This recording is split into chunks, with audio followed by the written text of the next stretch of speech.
Okay. I didn't intend for this do not bother children when they're skateboarding rule to become this long saga that it's turning into, but it's becoming a thing. I naively thought when I sat down to script this that I'd be able to get through the rest of this chapter in this video. Might be a little bit longer than normal, but it would get done. And that's not the case. There's too much blatantly stuff in here that really needs to be addressed or broken down, and I only have so many hour-plus long videos in me, so it's gonna be another 2 parts, like this one and then part 6 before we're done with this rule. And yeah, don't worry, there's plenty of stuff to talk about in these sections alone.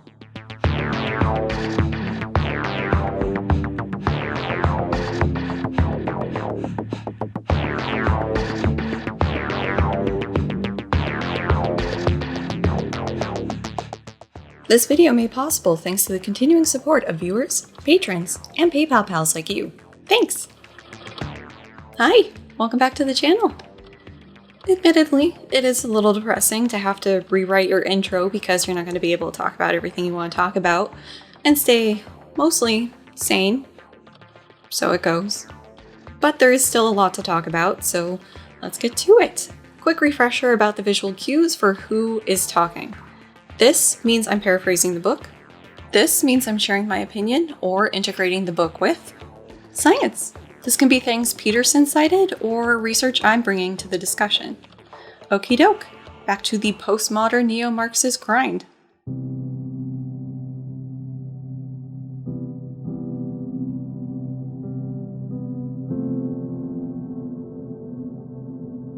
As I mentioned towards the end of part 4, IOU references 188 and 189, so let's start there. These references came in when Peterson was talking about meritocracies as being well-functioning societies, and it isn't explicitly stated that the West or parts of the West are in this box, but the implication's there. Reference 188 comes in for the claim that Western long-term success can best be predicted by IQ and conscientiousness. Reference 189 is attached to a caveat that entrepreneurs and artists have higher openness to new experience than conscientiousness. This was then followed by Peterson claiming that the predictive power of these measures is the highest the harder social sciences has ever seen, without any form of supporting reference. Reference 188 is an endnote for a paper that's incomplete because it's missing one of the authors and the year. This paper is a bit of a mishmash between cognitive and personality psychology, with a little industrial organizational thrown in. It seems that one goal of this paper was to establish their new construct, dorsolateral prefrontal cognitive ability, or DPFCA, as a valid thing. Time for some cognitive infighting. The paper touches on some of the back and forth in intelligence's IQ, screw IQ, let's talk about crystallized and fluid intelligence, that happened. Fluid intelligence is basically your general ability to handle and learn new information on the fly. Crystallized intelligence is your solid knowledge, the things you've learned over time, including ways to solve problems or facts you've accumulated. These 2 types of intelligence combine to act as your general intelligence. This is generally a well-regarded construct in cognitive. Some discussion did come up for exactly what's going on with fluid intelligence, though. Is it something separate from working memory, or is fluid intelligence just working memory with a different hat? My understanding of this is along the lines that fluid intelligence is a separate thing from working memory, even though it's highly correlated with working memory, specifically its capacity. The demonstration for this gets into some super fancy statistics like factor analysis and structural equation modeling. It's super fancy because this wasn't taught to most cognitive psychologists in classes. It's something you had to independently learn. This aside was because reference 188 talks about some of this, broadly summarizes it for the purposes of the paper, then complains that cognitive psychologists haven't integrated their work back into IQ. Part of why most cognitive psychologists haven't seemed interested in IQ is, as a field, we've shifted focus. We've been looking at things like executive attention, working memory capacity, processing speed, all of these different factors that relate to a person's intelligence, but aren't part of the IQ psychometric version of intelligence. Plus, as detailed in their intro, some cognitive psychologists argued that doing this type of reintegration would be inappropriate. So the dorsolateral prefrontal cognitive ability is a bit of a reinvention of the wheel. It includes some conditional associate learning, working memory, and word fluency tasks, because they involve the dorsolateral prefrontal cortex. Okay. They use parts of the Wisconsin Adult Intelligence Scale, also called the WAIS, to measure IQ, part of a Pt5 personality test to measure personality traits, plus get information about grades, SAT scores, and household income. They ran some Harvard students through this and found that a lot of things correlated. Now, I'm a bit rusty on doing multiple regressions. My bread and butter was repeated measurement ANOVAs, but they have a subheading in their results that their prefrontal measure predicts academic performance when controlling for IQ and SAT scores. What's shown in Table 3 looks a bit like a spaghetti analysis, throwing all the variables into the regression and seeing what falls out as significant. In this case, the different measures in their ability to predict academic performance at Harvard. And yeah, their regression models are significant, but the analysis supporting the subheader is not in the table but written in the text. And it doesn't have any sort of indication about the partial or semi-partial correlations between variables, or any indication of how they statistically control for IQ and SAT scores besides doing two separate regressions, which isn't really what's meant when we say we controlled for those things. If it was controlling for those variables, what you would see in text would be phrased differently. Further discussion of what this all means is going to have to wait for a separate video, because doing this, I am truly getting lost in the weeds, in the trees, in the forest, and this video is going to be too long to do that, so for another day. The second study was similar to the first, but was trying to make a case that their novel measure was going to be a better predictor of academic performance than existing general or fluid intelligence measures. And these regression models were significant, like before, and they again make the claim that their measure predicts academic performance after controlling for IQ or general intelligence. Further studies applied this to factory worker performance with similar outcomes. A general concern I have for this experiment that makes the results not that incredibly surprising is that this dorsolateral prefrontal cognitive ability measure bundles in a bunch of measures already associated with working memory or fluid intelligence or other things. And so if you have some measure that you start adding in all these other things that can potentially get little bits of variability explained that whatever base level measure can't, of course you're going to have a stronger predictor of whatever, like academic performance. It's not that surprising, but I don't think having this broader measure is really doing anything for us. It's not buying anything other than predictive power, which, okay, cool, but as far as moving science forward and understanding how the brain works and working memory, fluid intelligence, crystallized intelligence, all these different constructs work, throwing them in a blender and throwing that into the experiment doesn't really make sense. As pointed out in their intro, over in cognitive land, Oberauer and colleagues argued that doing this sort of thing is inappropriate. But here we are. Back to Peterson's inclusion of this reference. There's a bit of hand-waving to get this dorsolateral prefrontal cognitive ability measure to line up with what's typically meant by IQ, but as far as 12 rules referencing goes, it's not bad. He's not miles off the mark. Reference 189 is a paper about a creativity achievement questionnaire that also just happens to have Peterson as an author. This paper acts as the introduction of this new questionnaire to the larger community, establishing how strong it is as a measure. Two Peterson references in a row. One that's trying to introduce a new predictor of later performance, and the other a new questionnaire. Gotta respect his hustle. The Creative Achievement Questionnaires focus is on creative achievement, and they try to make the claim that this questionnaire is tapping into something separate from IQ. Back to the text context? Sure, fine. And with that out of the way, let's get back to the postmodern threat. Peterson concedes that science can be biased by the people doing the research, or by the interests of power footing the bill. But that doesn't mean that science, or even deconstructionism, is only about power. Why believe such a thing? Why insist upon it? Perhaps it's this. If only power exists, then the use of power becomes fully justifiable.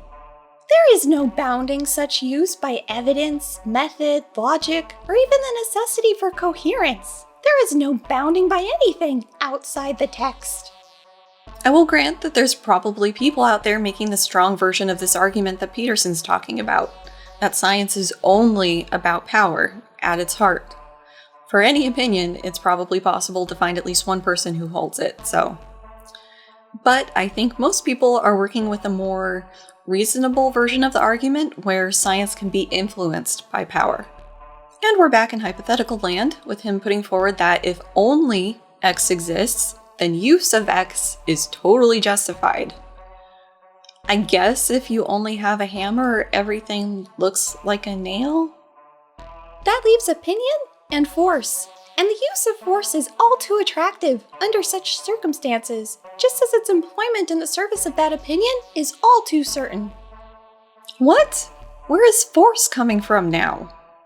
I guess it's building from the way to use power, and the thing pointing that force is opinion? Seriously, I feel like we're back in the chapter talking about the wife getting cheated on and the chain of what-ifs and maybes. The if you give a mouse a cookie book wasn't meant to be a how-to-logic proof primer. The insane and incomprehensible postmodern insistence that all gender differences are socially constructed, for example, becomes all too understandable when its moral imperative is grasped. When its justification for force is once and for all understood, society must be altered or bias eliminated until all outcomes are equitable. But the bedrock of the social constructionist position is the wish for the latter, not the belief in the justice of the former. There's a lot packed into this quote, isn't there? If this is such a foundational claim of postmodern thought, surely Peterson would be able to point us to at least one book or essay or article or something about this, right? A quick search turned up an interesting read by Judith Lorber that discussed the social construction of gender. Part of her point is that gender is something that we experience from birth, based on the dangly bits that we're born with. But the gender roles can change as society changes, indicating that these aren't set in stone. An interesting point I would think Peterson would at least kind of like is that people can basically be sorted into different tasks based on things like their competence, or through group identity, meaning race, gender, what have you, or some combination of the two. Another paper called Undoing Gender worked through some of the theoretical considerations of eliminating the gender system. Deutsch argued that undoing gender is about reducing differences in social interactions based on a person's gender. And examples of how we do gender are things like a woman's dress and what's acceptable over time. 100 years ago, a woman wearing pants could be downright scandalous, whereas now, it's not that big of a deal. Usually. I'm not seeing a lot about pushing for a change in society, divorced from a call to make it more inclusive and fair. Where's your receipts for this claim, Peterson? I also don't see any militant calls to forceful action, unless a girl joining a hockey team is forceful. And of course, there's that keyword, equitable. Let's continue. Since all outcome inequalities must be eliminated, inequality being the heart of all evil, then all gender differences must be regarded as socially constructed. Otherwise, the drive for equality would be too radical, and the doctrine too blatantly propagandistic. Thus, the order of logic is reversed, so that the ideology can be camouflaged.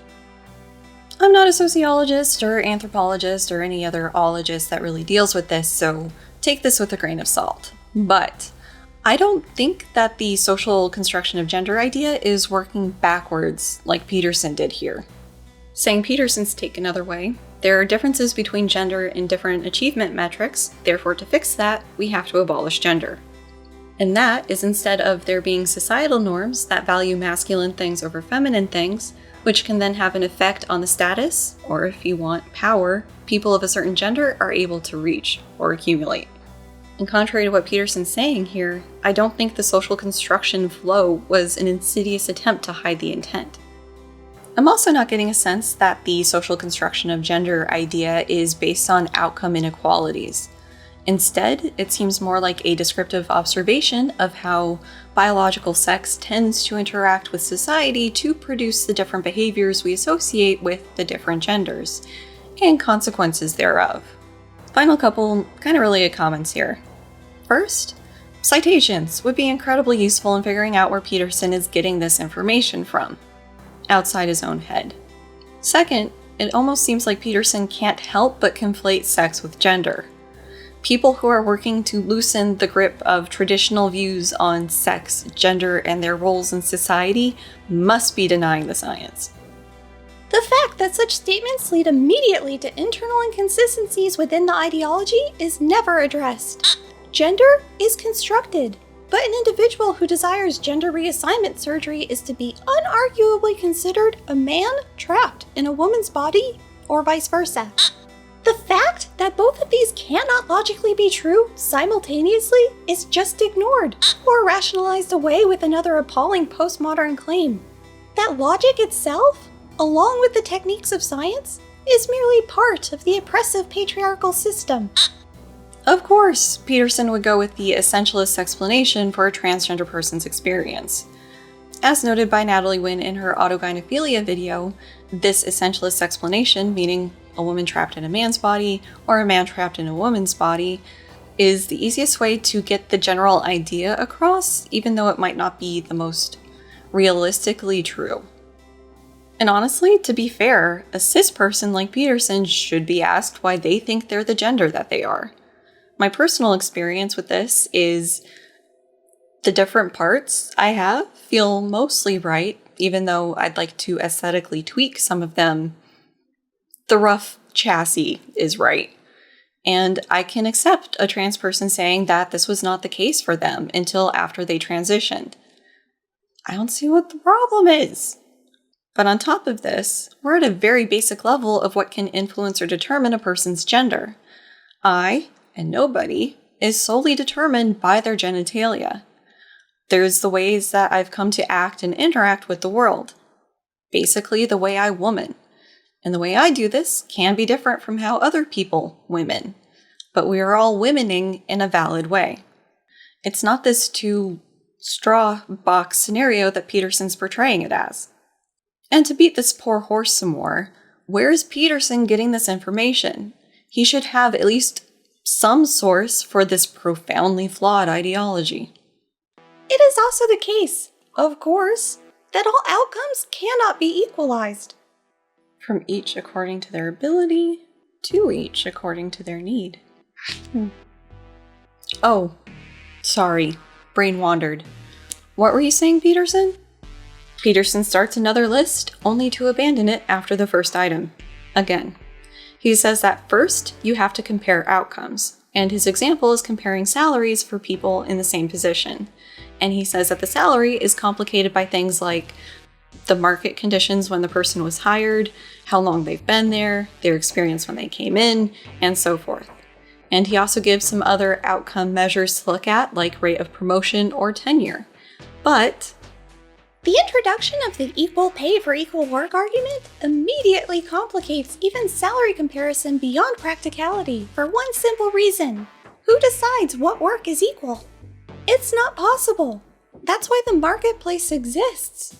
Worse is the problem of group comparison. Women should make as much as men. Okay. Black women should make as much as white women. Okay. Should salary then be adjusted for all parameters of race? At what level of resolution? What racial categories are real? I'm getting kind of really tired of the reductio ad absurdum type arguments in this chapter. Like, oh, well, we can break down a person's group identity and characteristics to an absurd degree, and that'll just be a logistical nightmare, so we better just not do anything. The system we have now isn't working. It needs to be changed. Throwing your hands in the air because of how complicated it could become isn't helping things. But of course, the marketplace is the thing that makes everything fair. I also can't help but notice the disconnect between factors Peterson includes as currently existing totally fair determinants of a person's salary and those he deems too complicated. Things like the state of the market when the person got hired, their experience, time on the job, those are fine despite having the same potential level of complexity as a person's race. Peterson's elaboration on why we shouldn't compare between groups is that there are many different indigenous populations in North America, and in comparing between two of them notes that they have significantly low but different incomes, and he asks if they are equally oppressed. Wow. It's like the Oppression Olympics. Wasn't expecting that. He moves on to talking about people with disabilities, asking what makes a person disabled. And his argument is that there are many things that can overburden a person, and at any point in time, a person is probably burdened by at least one of these things. Here's the fundamental problem. Group identity can be fractionated right down to the level of the individual. That sentence should be written in capital letters. Every person is unique, and not just in a trivial manner. Importantly, significantly, meaningfully unique. Group membership cannot capture that variability. Period. Yes, we are all unique and beautiful in our own ways. But we also have many different group identities. At the start of the series, I rattled off a bunch of mine. These different group identities impact how you interact with the world and how it interacts with you. And these different group identities can interact with each other and produce different outcomes than the individual identities. And these outcomes can be very negative depending on what group you're perceived as belonging to.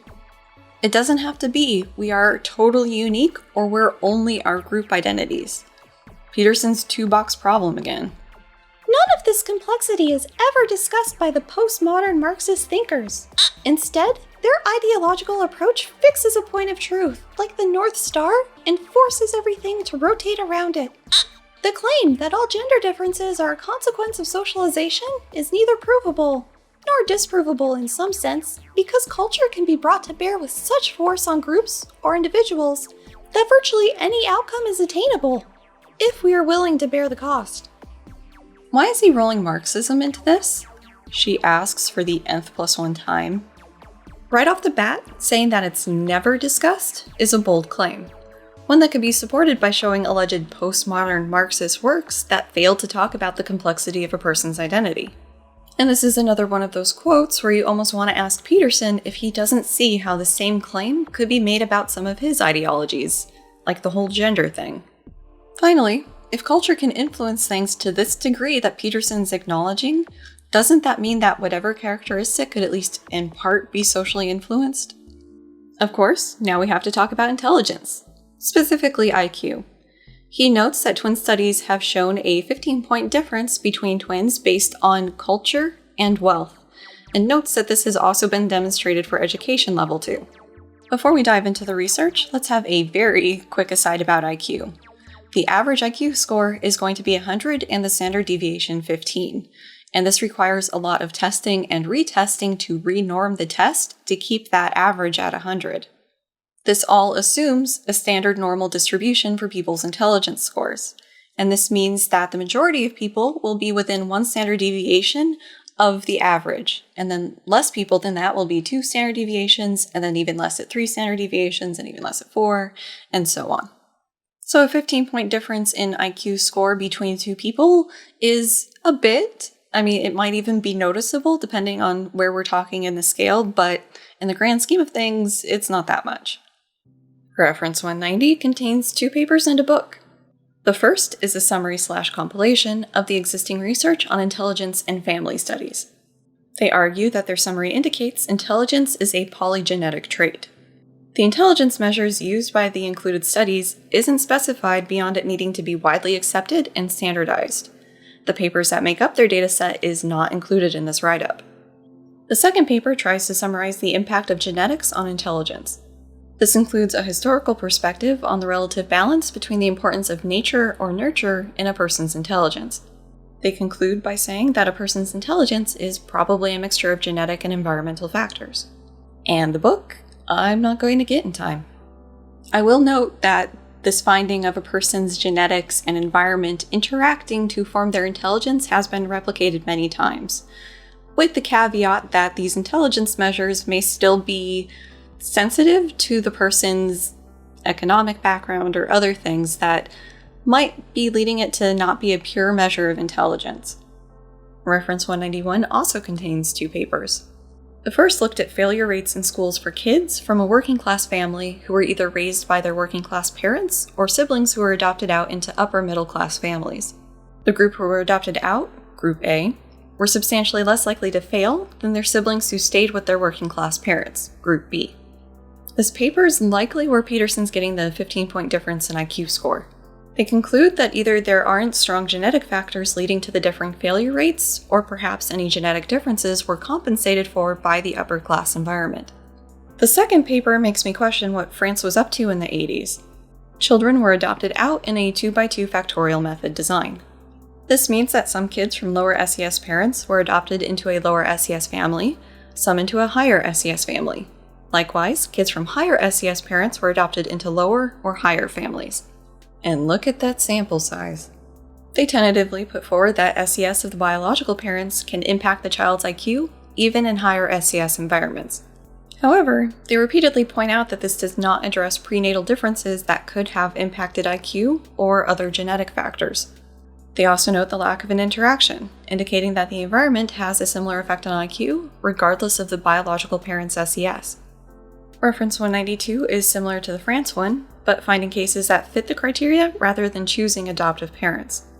Another difference was that this was looking at the parents' educational level's impact on the adoptees' IQ scores at 18. They found that having more educated adoptive parents could buy almost 2 points of IQ per unit of education, and about 1.5 points for biological parents. For the life of me, though, I can't figure out what a unit of education is. This replicated the importance of the environment on later IQ test performance. So, no problems in Peterson's conveyance of these studies. I was taught to think of the genetic component of intelligence as getting you to some level, and then the environment comes into play. So, if you're in an enriching environment, like you might find in an upper middle class family, you will see a boost to your intelligence level. But if you're in a relatively impoverished environment, you won't get that boost, and you might even experience a hit to your potential intelligence. Story time! As I've mentioned, I worked in a rat lab in undergrad, and the professor in charge of the rat lab at some point decided to do a sort of replication of these findings on rats. So you have a bunch of baby rats born roughly at the same time, and wait until they're weaned, and then put them in whatever environment they're going to spend their lives in.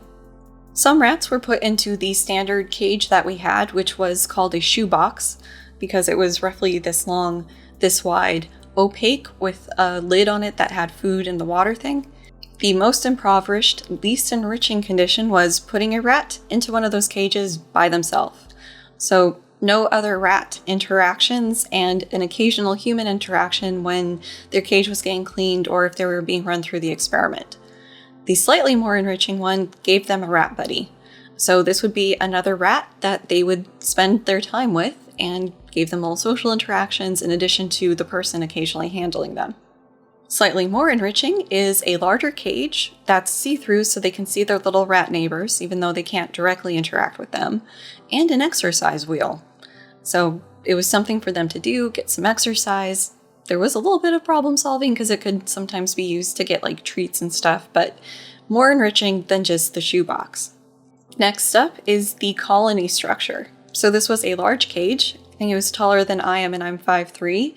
It had 4 floors, ladders, things to chew on, a bunch of stuff to do, and held somewhere between 10 and 14 rats. And so there was a colony of rats for them to interact with and do all their little ratty things. And we put them in there when they were quite small. Small enough that they could apparently climb on top of the cage, which I didn't know until I'm cleaning, wondering where a bunch of rats have gone, only to see these little black eyes staring at me from on top of the cage. Like, great guys, thanks. Finally, some rats were raised by volunteer students. This means that they were basically pet rats. Like, I would see a lot of them hanging out in people's hoodies and other things in class. When they were a couple months old, experimental testing began. They were basically given rat intelligence tests.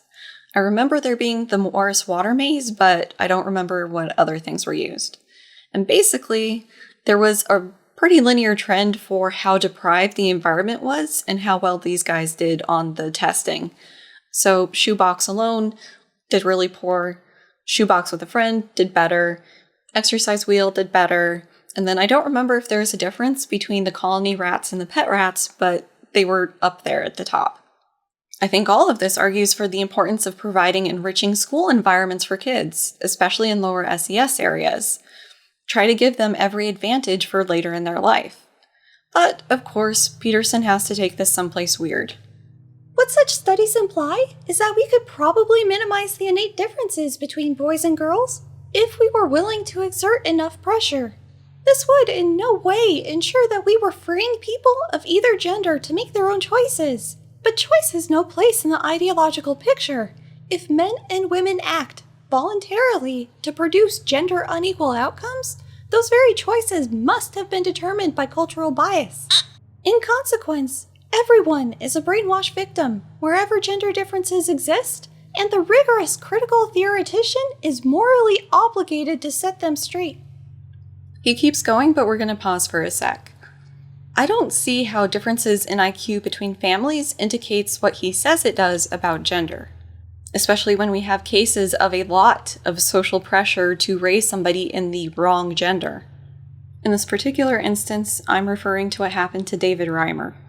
David and his twin brother Brian were born in the 60s. When they were 7 months old, they were taken in to be circumcised. This was done on David first, and the procedure did not go well. His penis was irrevocably damaged, and so Brian did not go through the procedure. A psychologist, John Money, yes, that was his name, advised the parents to raise David as a girl, as they figured they'd be able to eventually construct a functional vagina. When David was almost 2, his testes were surgically removed and a vulva was formed. For many years, Money claimed that this was totally successful. David, then being called a girl's name, was described as a perfectly normal, healthy girl. David's treatment included estrogen to encourage the development of feminine secondary sexual characteristics. However, David became suicidally depressed as a teen as he didn't feel right, and his parents came clean about what happened to him. At that point, David changed his name to David and started to present as a boy. He went through treatment and surgery to reverse what had been done to him. In the late 90s, David's story was shared to try and change treatment plans for babies and kids in similar situations. So in David's case, there was a lot of pressure to force him into the girl role, to override his innate characteristics and drives. It didn't work. And this is a subtlety that Peterson either didn't get or didn't include. There is a difference between raising kids in a gender-neutral environment or letting them pick how they want to express their gender, and forcing kids into a genderless role. There's also the difference between abolishing gender and kind of encouraging or pushing society to reduce the impact of gender roles and stereotypes, or opening up gender for what it means to different people. Interestingly, the Lorber paper talked about the difficulty in teasing out the social part of gender from how we would grow up in the absence of social norms. We don't know what differences would exist if people grew up in a culture that didn't have the norms and roles that we do. We can make guesses from differences between cultures, but it's an educated guess at best.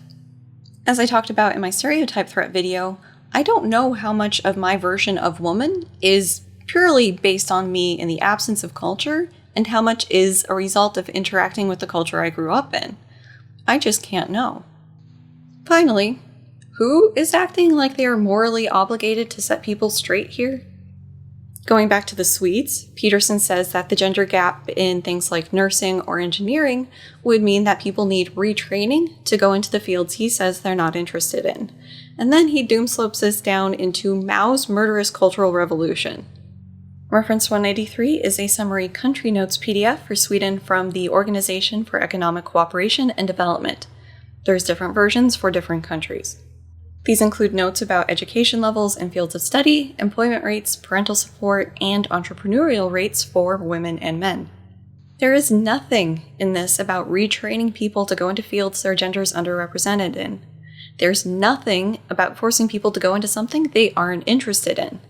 There are notes expressing concern about the educational future for boys and their job prospects, as we talked about in Part 3 for this rule. There is the push for programs to make everything from nursing to engineering appealing to everyone, regardless of gender. For fuck's sake, Peterson, did you think that no one would look up this one-page document and read it for themselves?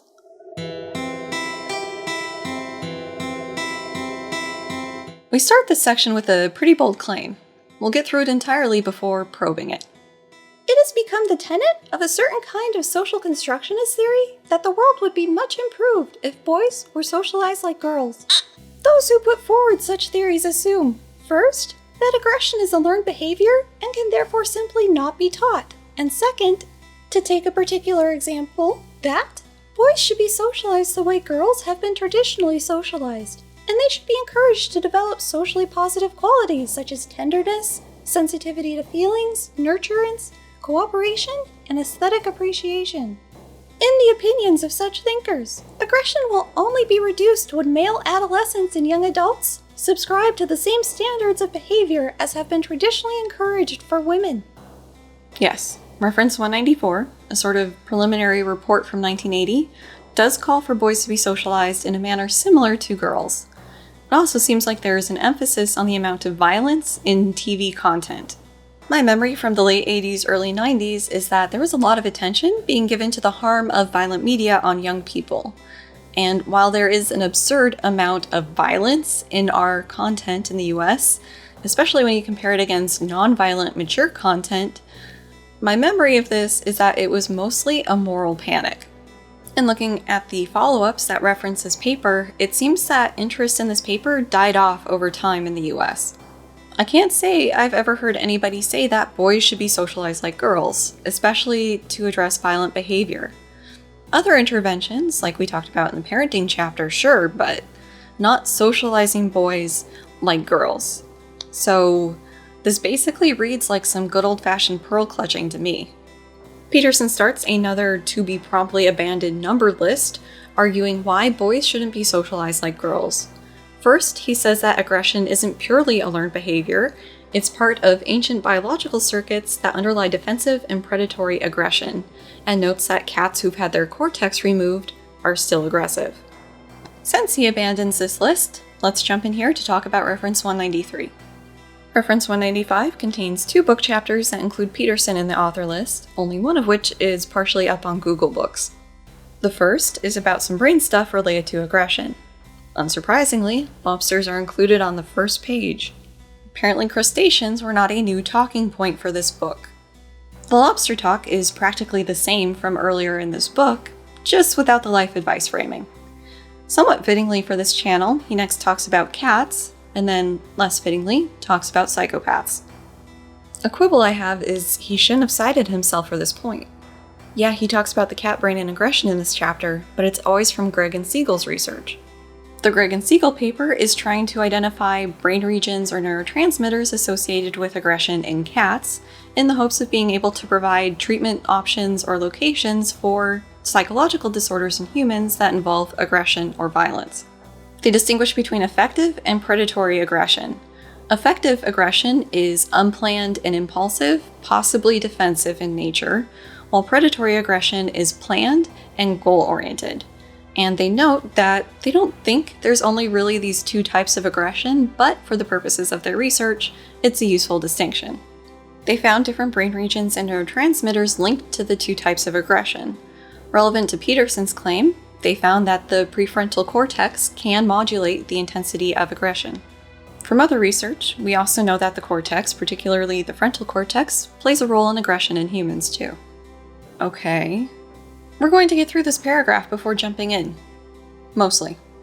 Reiterating a point from the parenting chapter, Peterson reminds us that 5% of boys are aggressive, but have these temperament kinks socialized out of them by the age of 4. Socialization can impact the aggression temperament of boys. He says that these boys learn to basically sublimate these aggressive drives into socially acceptable ones. And the drive to dominate the social hierarchy is aggressive at its heart, but you have to do it in a socially acceptable way if you're going to have friends or mates. Finally, aggression is behind self-defense.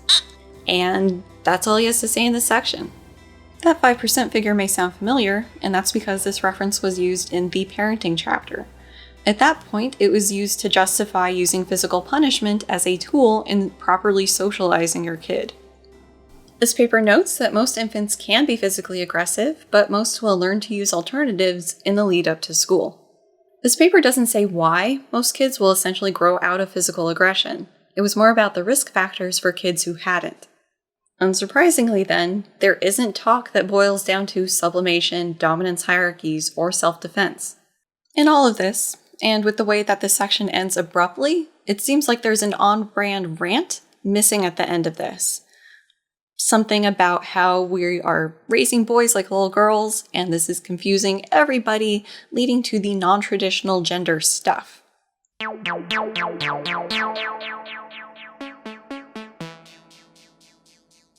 Peterson says that most of his female clients need assertiveness training. We're going to do this one a little different. Assertiveness training is a technique that tries to teach people how to communicate comfortably their boundaries and needs to others. And it was a pretty prominent treatment form, I guess, until the turn of the century where it kind of fell out of use. Peterson's references basically outline the treatment. Traits of insufficiently aggressive women. One of Peterson's references makes a distinction between assertiveness and aggression. Do too much for others. Treat people in their life like they're upset kids.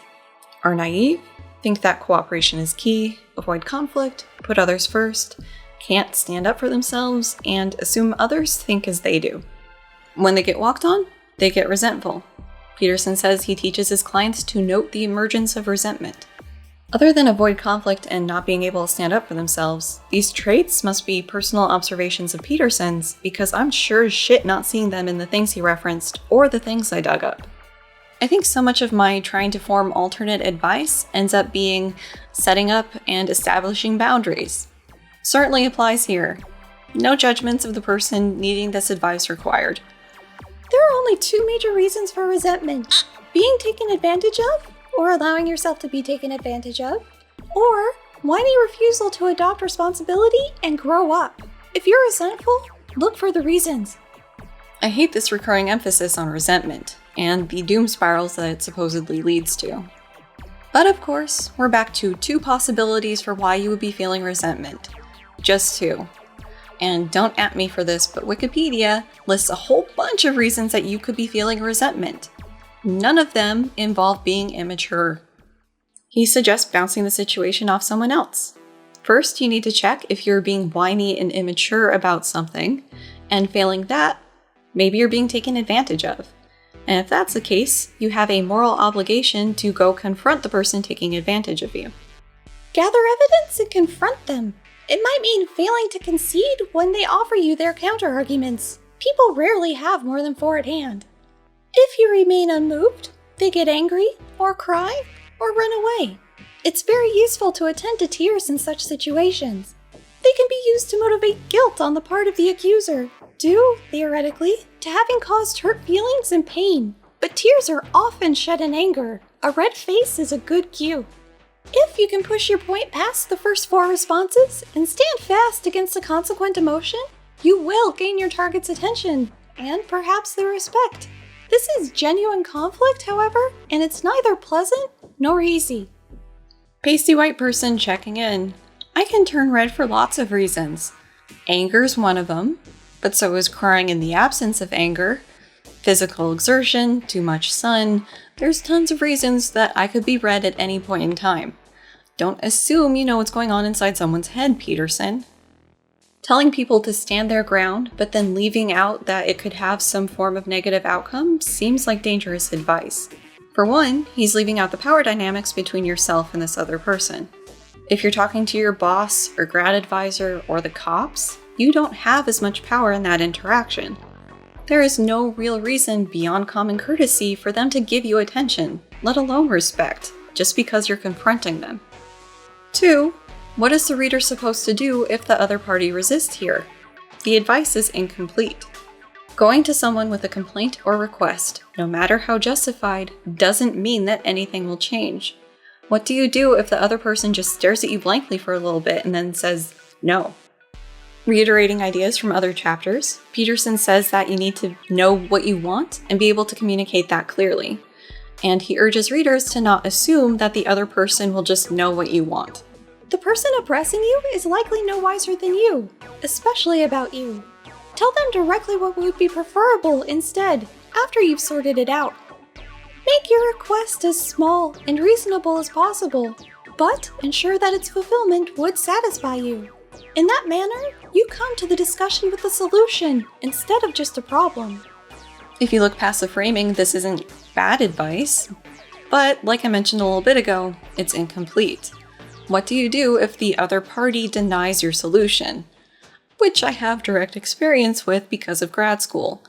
I would offer a solution, and it would be thoroughly just smacked down every time by my advisor. Peterson then gets into some personality trait and disorder stuff.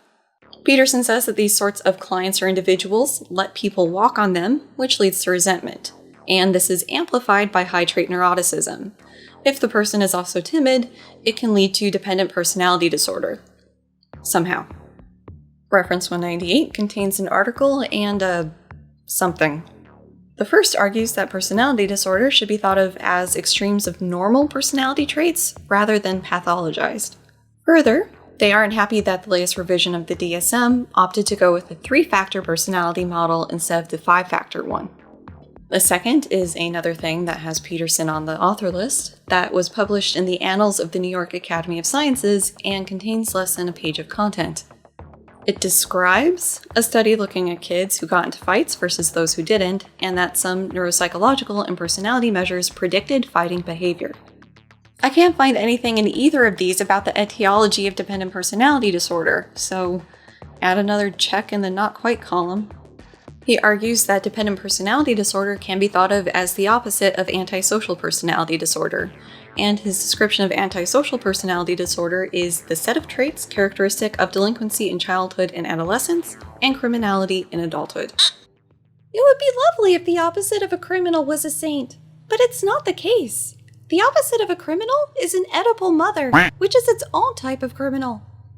There must be some turbulence or something, because we're starting the descent at the end of chapter into style madness early. And holy shit, dude. A lot can be said about antisocial personality disorder, and there are higher than average rates of offending, but to call that the defining characteristic? Way to go, clinical psychologist Peterson, calling people with a specific personality disorder criminals. Cute. The Oedipal mother? And fathers could play this role too, but it's comparatively rare. Says to her child, "I only live for you." She does everything for her children. She ties their shoes and cuts up their food and lets them crawl into bed with her and her partner far too often. That's a good and conflict avoidant method for avoiding unwanted sexual attention as well. Because if there's anything we learn from Rule 10, it's that wives don't want to have sex with their husbands. There's a lot about Freud and fairy tales, so briefly, the Oedipal mother keeps her kids dependent on her and immature. And the witch from Hansel and Gretel is an Oedipal mother because she rescued kids. Pearson talks about the full story, with the witch trying to eat Hansel, but explains that the witch was trying to symbolically eat his spirit. Peterson transitions to saying that the witch is the terrible mother, the dark half of the symbolically feminine. And he says that because we're a social species, stories tend to be about the family unit in some way. And then some more feminine is chaos, destruction, you know. Then we go really off the rails. This archetypal entity was confused with an objective historical reality back in the late 1800s by a Swiss anthropologist named Johann Jakob Bachofen. Bachofen proposed that humanity had passed through a series of developmental stages in its history. The first, roughly speaking, after a somewhat anarchic and chaotic beginning, was Das Mutterrecht, a society where women held the dominant positions of power, respect, and honor, where polyamory and promiscuity ruled, and where any certainty of paternity was absent. The second, the Dionysian, was a phase of transition, during which these original matriarchal foundations were overturned and power was taken by men. The point of all of this is for Peterson to argue that these types of claims laid the groundwork for women's movements and feminism. Historian is solidly in the list of things that I am not, but this oversimplification of feminism seems absurd. But of course, Peterson isn't even done yet. Letting kids skateboard isn't even in the same solar system now. Jung had the epiphany that Bachofen was talking about the progression of an individual, not a society. And mostly skip, but I do want to include that apparently consciousness is symbolically masculine, even in women. Consciousness is constantly tempted to sink back down into dependency and unconsciousness and to shed its existential burden. It is aided in that pathological desire by anything that opposes enlightenment, articulation, rationality, self-determination, strength, and competence. By anything that shelters too much and therefore smothers and devours. Such overprotection is Freud's Oedipal familial nightmare, which we are rapidly transforming into social policy. My desire for unconsciousness is largely driven by this book right now. The terrible mother is the Mesopotamian goddess Tiamat from the earliest written story we have recovered. So that means he knows that the Bible isn't the oldest story. Cool. More Jung yada yada about symbols and the destructive chaotic feminine. She's the evil queen from Sleeping Beauty, who is destroyed by the symbolic masculine through truth and faith. And then the symbolic masculine wakes up the sheltered, unconscious princess with a kiss. It might be objected, as it was, with Disney's more recent and deeply propagandistic Frozen, that a woman does not need a man to rescue her. That may be true, and it may not. It may be that only the woman who wants or has a child needs a man to rescue her, or at least support and aid her. In any case, it is certain that a woman needs consciousness to be rescued, and, as noted above, consciousness is symbolically masculine and has been since the beginning of time, in the guise both of order and of the logos, the mediating principle. Of course, he would consider Frozen propaganda. I try not to go after Peterson personally in these things, but is somebody a little butthurt that Disney's trying to change with the times? They're only following the market demands, after all. This also seems a bit fucked up. Men can self-direct and drive their own life, but women, especially with kids, need rescued? Ugh. Oh wait, correction. If a woman rescues herself, she's using her masculine traits to do so. Silly me, speaking too soon. He further asserts that this is most true in Scandinavian countries and that the differences aren't small, and then follows that with some more simple stuff now in The Little Mermaid. For a woman to become complete, such stories claim, she must form a relationship with masculine consciousness and stand up to the terrible world, which sometimes manifests itself primarily in the form of her too-present mother. An actual man can help her do that, to some degree, but it is better for everyone concerned when no one is too dependent. Okay, but Disney's kinda notorious for the mom being dead in these things. Pearson shifts to talking about playing co-ed softball as a kid and getting into a dominance fight with his friend. His mom saw what was going on, but sagely understood the reason behind the fight and decided not to say anything or step in, as an Oedipal mother would. The only comment I'll have for this next quote is to note the difference between Peterson's advice and how he talks about his mom. My mom is a tender-hearted person. She's empathetic and cooperative and agreeable. Sometimes she lets people push her around. When she went back to work after being at home with her young kids, she found it challenging to stand up to the men. Sometimes that made her resentful. Something she also feels, sometimes, in the relationship to my father, who is strongly inclined to do what he wants, when he wants to. Despite all that, she's no Oedipal mother. She fostered the independence of her children, even though doing so was often hard on her. She did the right thing, even though it caused her emotional distress. Tune in next time, ish, for the thrilling conclusion, where Peterson instructs us to toughen up, you weasel. Same cat time, same cat channel. Bye!